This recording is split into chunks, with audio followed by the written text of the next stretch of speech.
खान नत्था सिंह को ठिकाने लगा चुका था। चंद सेकंड के बाद ही वो इस काबिल हो चुका था कि सूरत हाल की संगीनी का एहसास कर सके। नत्था सिंह की लाश उसने टांगों से पकड़कर घास के अंदर की और दूर तक उसे घसीटता चला गया। फिर उसने लाश को वहीं फेंका और घास के अंदर ही अंदर सामने वाले गांव की तरफ तेजी से पंजों के बल भागने लगा। खान की हालत उस गजबनाक चीते किसी हो चली थी जो हांका करने वालों के घेरे में आ चुका हो। वो जानता था कि बमुश्किल 10 मिनट बाद ही दोनों सरकारी एहलकारों को इल्म हो जाएगा कि पाक स्पाई उनको जुल दे गया है और नत्था सिंह की लाश भी वो अगले 10-15 मिनट में ही दरियाफ्त कर लेंगे। वहां से पिकेट तक पहुंचने में उन्हें मजीद 15-20 मिनट लगेंगे। उसके बाद उस इलाके पर वो लोग शिकारी कुत्तों की तरह उसकी तलाश शुरू कर देंगे और सुबह तक मौका वारदात से खोजी उसका खुर्रा भी उठा लेंगे। उसने इस बात का खास ख्याल रखा था कि अपने से मुताल्लिक कोई क्लू भी वो मौका वारदात पर न रहने दे, ताकि वो लोग कुत्तों को उसकी खुशबू से आशनाई बहम पहुंचाकर उसके पीछे न लगा दें। खान को बूढ़े इंस्ट्रक्टर की वो बातें याद आ रही थीं जो दमे रुखसत उसने कही थी। उसने आबिद खान को बताया था, बच्चे, ये लॉन्चिंग पैड जिससे हम तुम्हें क्रॉस करवा रहे हैं बहुत महफूज भी है और बहुत खतरनाक भी। कभी कभी ये कोरियर्स यानी गाइड्स डबल क्रॉस भी कर जाते हैं। हम मुकम्मल छानबीन करके ही आदमी गांठते हैं, लेकिन ये बात कभी ना भूलना कि जो शख्स चंद हजार रुपए के लिए अपने मुल्क से गद्दारी पर आमादा हो जाए वो तुम्हें भी मजीद चंद हजार रुपए की खातिर धोखा दे सकता है। हम पिछले 2 साल से ये लॉन्चिंग पैड इस्तेमाल कर रहे हैं और कभी कोई पार्सल गलत एड्रेस पर नहीं पहुंचा, लेकिन पिछले 3-4 माह से इधर कुछ गड़बड़ हो रही है। एक उधर का कोरियर डबल क्रॉस कर गया था और उसने हमारा बहुत प्यारा एजेंट पकड़वा दिया। कुछ दिन पहले भी ऐसा ही एक वाकया हुआ था। उधर से एक एजेंट वापस आ रहा था कि सूबेदार ने अपनी बात नामुकम्मल छोड़ दी। शायद उसे महसूस होने लगा था कि उसे ये सब कुछ खान को नहीं बताना चाहिए। उसने कहा, बच्चे, अच्छा स्पाई हालात के मुस्बत से ज्यादा मनफी पहलू पर नजर रखता है। हमें गाइड पर शक नहीं करना चाहिए, लेकिन अपनी आंखें हमेशा खुली रखना। उसे खामखा अपने इस बाप की तरह शफीक इंस्ट्रक्टर से एक अकीदत सी हो चली थी जो उसके सामने मुख्तलिफ एजेंटों के तजुर्बात दोहराते हुए हमेशा यही कहा करता था, बच्चे, इन लोगों की लाइन कभी जूं की तू ना अपनाना, इसमें कोई ना कोई जिद्दत जरूर पैदा करना। याद रखो, अच्छा जासूस मौके से सिर्फ फायदा ही नहीं उठाता बल्कि मौके भी खुद ही पैदा करता है। खान बड़ा होनहार शागिर्द था। उसकी ट्रेनिंग के खात्मे पर जब उसके डायरेक्टर जनरल साहब उससे मिले थे तो सूबेदार साहब ने उनके सामने मुस्तैद होते हुए कहा था, सर, मेरा दिल गवाही देता है कि मेरा ये शागिर्द मुल्क, कौम और अपने उस्ताद का नाम जरूर बुलंद करेगा। खान को एहसास था कि उसके इंस्ट्रक्टर को कितना एतमाद है उस पर। आज नत्था सिंह को अपने हाथों मौत के घाट उतार कर उसने इस एतमाद पर न सिर्फ मोहरे तस्दीक सब्त कर दी बल्कि उन 2 साथियों की गिरफ्तारी का एक तरह से इंतकाम भी ले लिया। वो घास के अंदर ही अंदर चलता चला जा रहा था। अपनी तरबियत के मुताबिक अब उसको पहली प्लानिंग खत्म करके दूसरी स्कीम पर अमल पैरा होना था, जिसके मुताबिक अब उसको आरवी यानी जहां जासूस मिलाप करते हैं, लॉन्चिंग स्टेशन और सेफ हाउस को बदलना था। वो सोचने लगा, मकसर की बजाय अब उसकी मंजिल भटिंडा थी। वो जानता था कि ट्रेनिंग के मुताबिक जब वक्त पर वो आरवी पॉइंट पर न मिला तो मकामी दोस्त जिन्होंने उसे पीएम यानी राब्ता करना होगा उसे दूसरे स्टेशन पर मिलाप करेंगे। सुबह होने तक इस सरहदी कस्बे के चप्पे चप्पे पर भारतीय काउंटर इंटेलिजेंस का कब्जा होने वाला था। वो लोग उसके लिए इस इलाके से निकलने के तमाम रास्ते मसदूद कर सकते थे। खान समझता था कि बस स्टैंड या कोई भी ऐसी जगह जहां से कोई भी जरिया रवानगी मुयस्सर आ सके उन लोगों की कड़ी निगरानी में होगी। सुबह होने तक उसे बहरहाल इस कस्बे से निकल जाना था और खान को ये तक इल्म नहीं था कि वो इस वक्त कहाँ है, कौन से रास्ते पर चल रहा है, वो रास्ता महफूज है भी या नहीं। नत्था सिंह पिछले 7-8 माह से पाकिस्तान इंटेलिजेंस के लिए खिदमात अंजाम दे रहा था। स्मगलिंग का पेशा उसे विरासत में मुंतकिल हुआ था। वो बच्चा था जब उसने पहली मर्तबा अपने बापू के साथ गैर कानूनी तौर पर सरहद उबूर की थी। फिर एक रोज उसका बाप भी उसके चाचा की तरह पुलिस मुकाबले में सरहद पर मारा गया। वो अपने दोनों भाइयों से बड़ा था, इसलिए अब कारोबार की सारी जिम्मेदारी उसके कंधों पर आ पड़ी थी। नत्था सिंह ने 5 साल तक जी जान से काम किया।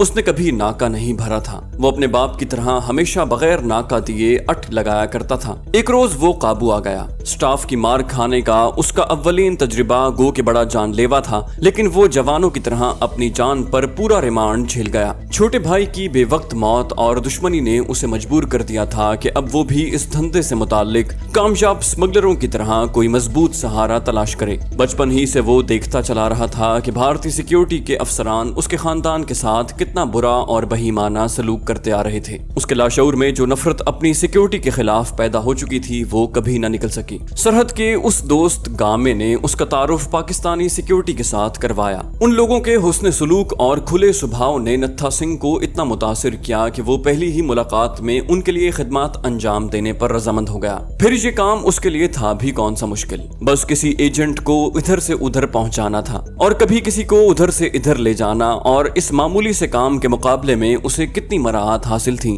وہ کافی عرصے تک بڑی ایمانداری سے اپنی ڈیوٹی انجام دیتا رہا۔ ایک روز جب وہ ابھی ایک ایجنٹ کو سرحد عبور کروانے کے بعد بس پر سوار کروا کر واپس لوٹا ہی تھا تو اس کی حویلی کے سامنے بی ایس ایف کی 2 جیپیں آ کر رک گئیں۔ مقامی پولیس کا عملہ بھی ان کے ہمراہ تھا۔ ان لوگوں نے بغیر وجہ بتائے اسے گرفتار کر لیا۔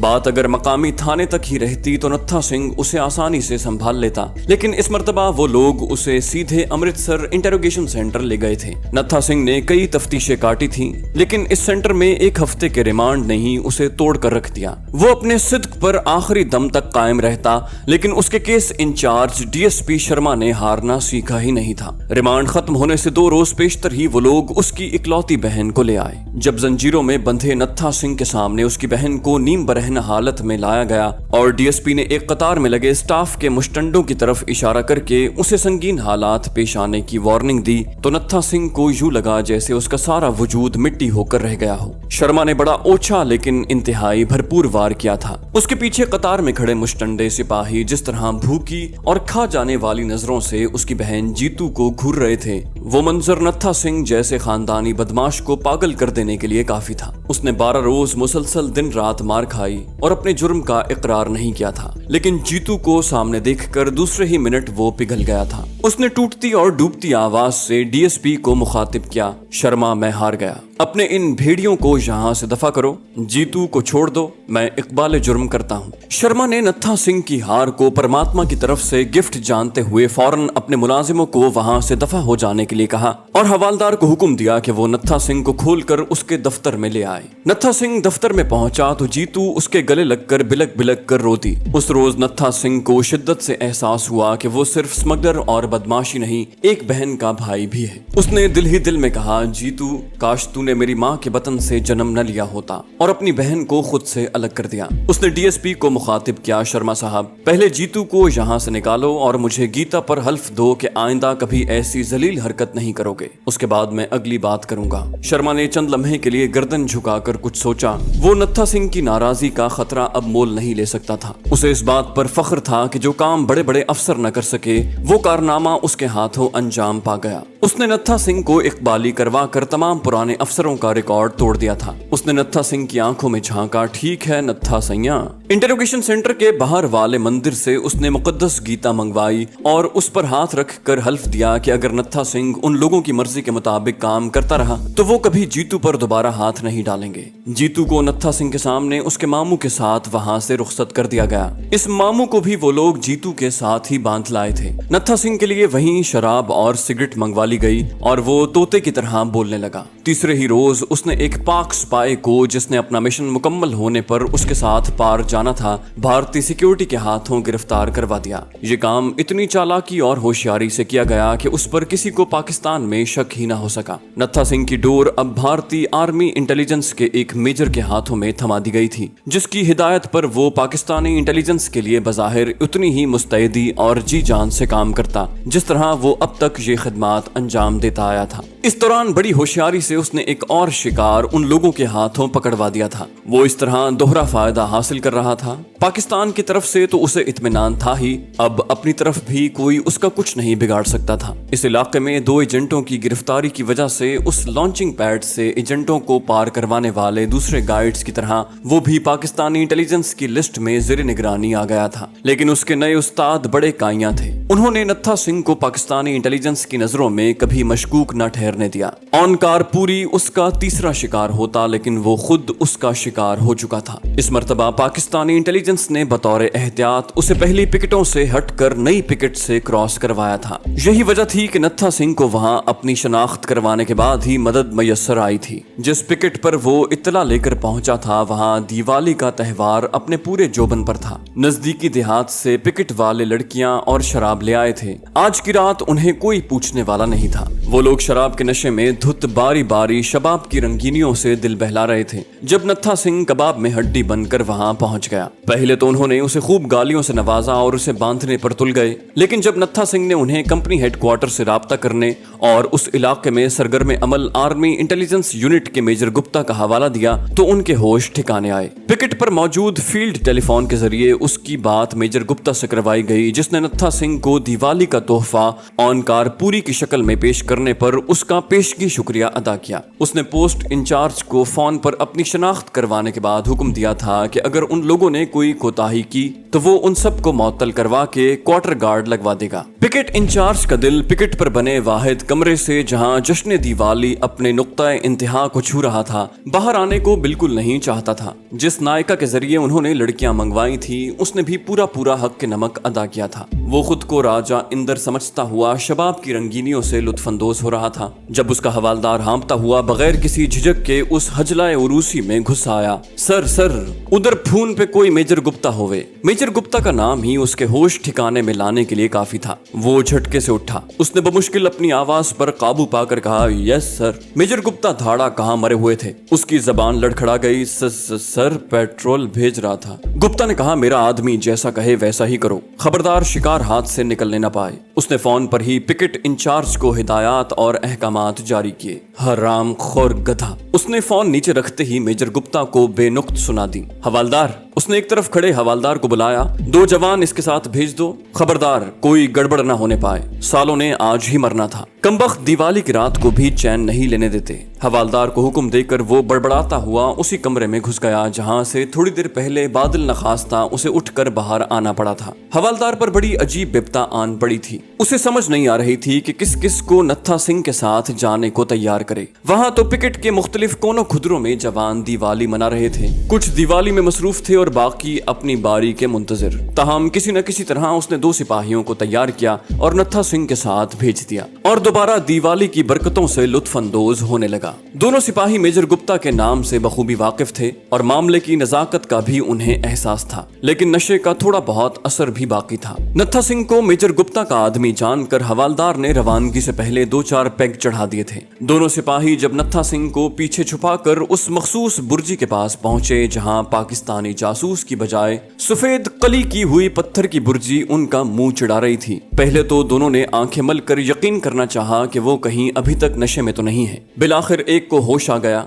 जुल दे गया साला। दूसरे ने कहा, क्या मतलब? पहला हैरान था कि ये किस तरह मुमकिन है। बोला, निकल गया। दूसरे ने कहा, आओ उधर इत्तला करें, अभी दूर नहीं गया होगा। दोनों बड़ी अफरा तफरी में वापस मुड़े। वो सीधे उस जगह पहुंचे जहां नत्था सिंह को छोड़कर गए थे, लेकिन ये क्या, नत्था सिंह भी गायब था। पहले के मुंह से अचानक निकल गया और ये भी गया। दूसरे को तो बिल्कुल समझ ही ना आया। बोला, अरे ये क्या चक्कर है यार, दोनों ही गायब। पहले ने कहा, आओ उसे तो देख लें। दोनों ने अपनी अपनी टॉर्चें रोशन कर ली और लंबी जंगली घास के सिलसिले में घुस गए। करीबन 15 मिनट की जानलेवा मगजमारी के बाद बिलाखिर उन्हें औंधे मुंह गिरा नत्था सिंह नजर आ गया। बड़ी तेजी और बेकरारी से वो उस समत लपके।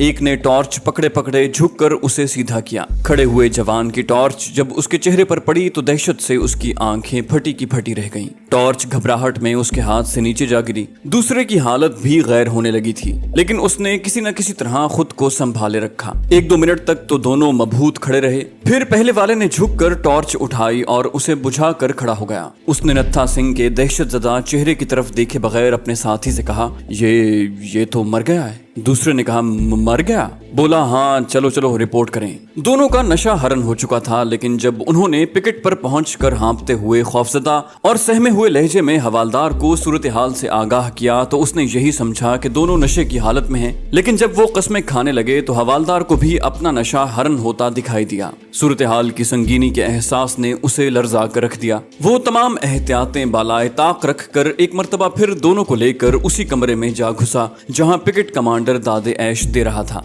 दूसरी दफा की मदाखलत ने पिकेट कमांडर का पारा आसमान पर चढ़ा दिया। अपनी दानिस्त में वो उसे मारने के लिए उठा था, लेकिन हवालदार ने हाथ के इशारे से उसे इस अंदाज से रोका कि पिकेट कमांडर को वाकई सीरियस होना पड़ा। पहले इसकी बात सुन ले महाराज जी, हवालदार बोला, और दोनों उसके इशारे पर उसी तरह चल पड़े जैसे किसी ने रेडियो का स्विच ऑन कर दिया हो। क्या बक रहे हो? पिकेट कमांडर को मुकम्मल होश आ गया था। चलो मैं आ रहा हूँ, ये कहकर उसने अफरा तफरी में अपनी वर्दी पहनना शुरू कर दी। पाकिस्तानी जासूस के फरार और नत्था सिंह की उसके हाथों मौत की खबर इस सरहदी पोस्ट पर बिजली बनकर गिरी थी। दिवाली की रात उनके लिए कयामत की रात बन गई थी। मेजर गुप्ता को इस सांजे से बाखबर करने से पहले पिकेट कमांडर ने तमाम जवानों को फॉल इन कर लिया। उन्होंने शराब के ब्लैडर गायब कर दिए, औरतों को अफरा तफरी में खुफिया रास्तों से गाँव भगा दिया और सहमे सहमे अपनी ड्यूटी पर मुस्तैद हो गए। खौफजदा पोस्ट इंचार्ज ने कांपते हाथों से सिलसिला मेजर गुप्ता से कायम किया था। सर वो निकल गया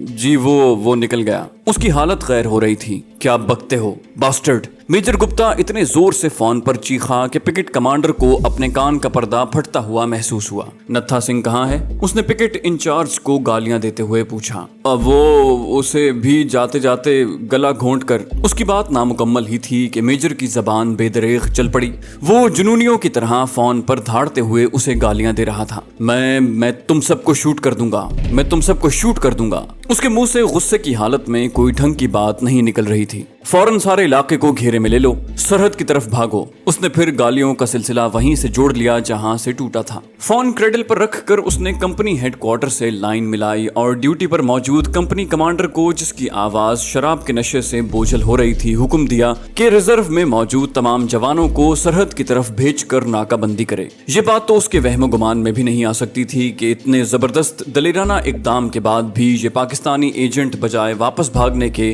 भारत ही में मौजूद रहेगा। वो बिलाखिर आर्मी इंटेलिजेंस का मेजर था। इस इम्कान को भी उसने नजर में रखा और एहतियातन कुछ जवानों की ड्यूटी उधर भी लगा दी। खुद बड़ी तेजी से जीप चलाता हुआ अपने अर्दली के साथ ढोलनवाल पिकेट की तरफ उड़ा चला जा रहा था। बीएसएफ के कंपनी हेडक्वार्टर से शराब के नशे में धुत सिपाही और छोटे अफसर मेजर गुप्ता को गालियां देते बादले नखास्ता वर्दियां पहनकर अपनी राइफलें संभाले ट्रकों और जीपों में सवार हो रहे थे। मेजर गुप्ता जब से इस इलाके में इंटेलिजेंस ड्यूटी पर आया था, उसने तमाम लोगों को नचा रखा था। आम हालात में भी वो उनकी जान को आया रहता, जबकि आज तो जालिम ने इंतहा कर दी थी। उसने बेचारे मुलाजिमों की दिवाली को बिल्कुल बदमजा कर दिया था।